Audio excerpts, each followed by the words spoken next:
दर्शक बंधु आउटसोर्सिंग कर्मचारी एबे आसीगला गोटे बहुत बड़ खबर। सरकार आउटसोर्सिंग कर्मचारी स्थायी नियुक्ति को लेकिन आनीदेले गोटे बहुत बड़ खुशीर खबर।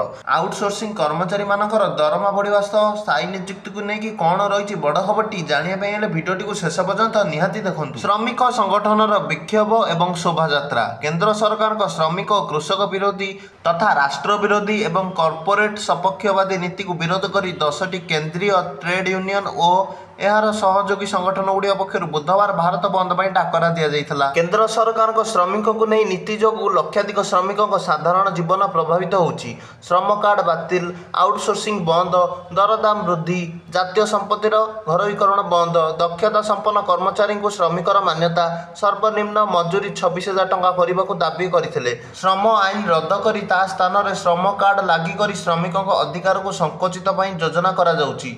समस्त श्रमजीवी को सामाजिक पेंशन प्रदान, विद्युत बिल 2022 प्रत्याहार और स्मार्ट मीटर प्रचलन बंद करने, जंगल अधिकार आईन 2006 को कार्यकारी, कृषिजात द्रव्यर सर्वनिम्न सहायक मूल्य प्रदान करने, समान काम को समान दरमा दबा, बेकार युवक युवती मानक नियुक्ति कराइबा, यही सब दाबी रखी आउटसोर्सिंग कर्मी द्वारा आंदोलन होउछि। सरकार पक्षर जेकोसी अपडेट आसे आउटसोर्सिंग कर्मी मुझे सर्वप्रथम जनईदेवी। तेणु आम चैनल को लाइक और सब्सक्राइब कर दिंतु।